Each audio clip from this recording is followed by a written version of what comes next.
You know that bright yellow powder in your spice cabinet? Yeah, turmeric. Well, turns out it's way more than just a seasoning. We're talking about the heart of a massive global trade network, a farmer's literal golden ticket, and a market so wild it can make crypto look, well, kinda tame. So let's get into the incredible story of turmeric. Okay, so to really get this, we got to start with one person, a farmer named Suresh Kumar over in India's Mandi district. Now, he was trying to farm maize, right? But he was in this constant battle with wild animals just destroying his crops. It got so bad, he had to give up. His land was left totally empty.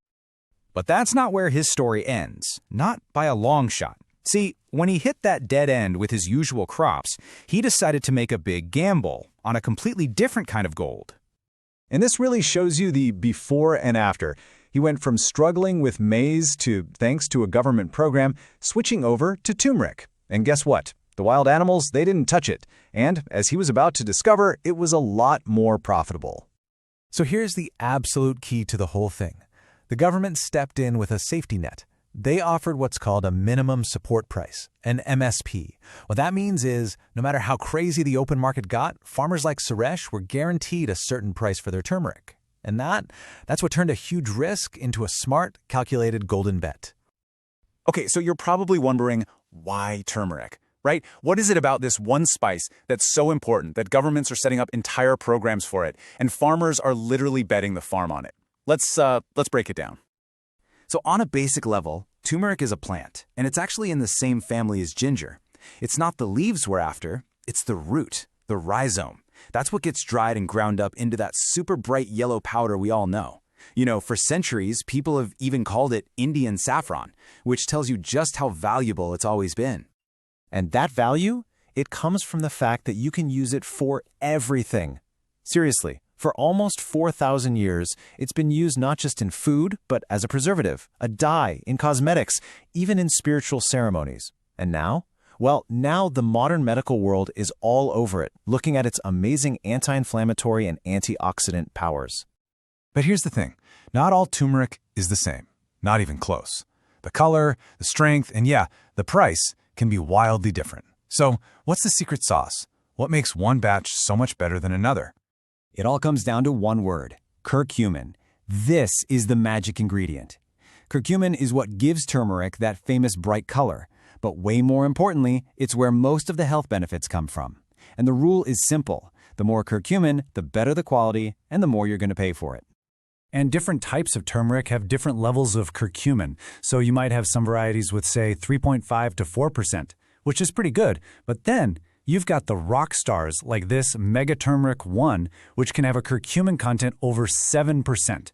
That's what makes it some of the absolute best, most valuable turmeric on the planet.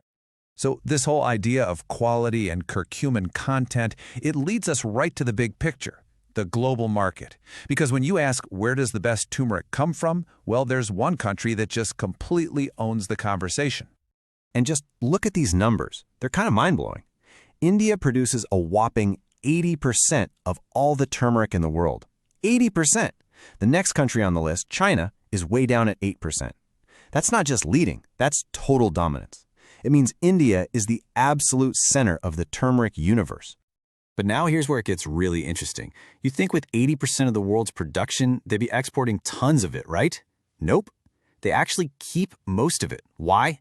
Because India is also the world's biggest consumer of turmeric. They use about 90% of what they grow themselves, so that massive demand inside the country plays a huge role in what happens to prices everywhere else. And the little bit that's together. You've got one country that produces almost all of it, and also uses almost all of it. Then you throw in unpredictable weather, changing harvests, and more people around the world wanting it. What do? You get a market that is, well, a total roller coaster. And I'm not kidding when I say roller coaster. The prices can just swing like crazy. And those swings, they affect everybody, from the farmer, Suresh, all the way down the line to us when we're standing in the grocery store looking at the price tag. Just take a look at this chart. It shows prices in a big trading hub in India over a few years. I mean, check out that insane spike around 2010 and 2011. And then, boom, it just crashes. This is what we're talking about.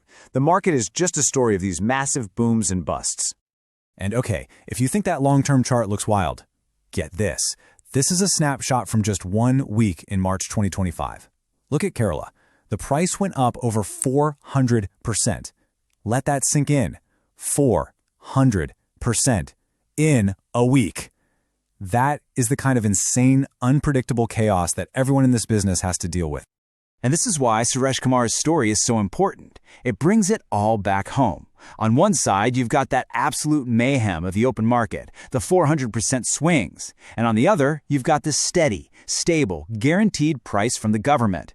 That contrast, that's exactly why that MSP program is such a game changer. It's a shield against a massive storm.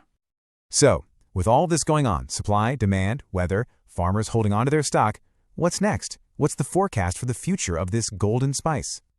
Well, the experts are looking at a few key factors right now. First, demand is super high, both in India and for exports.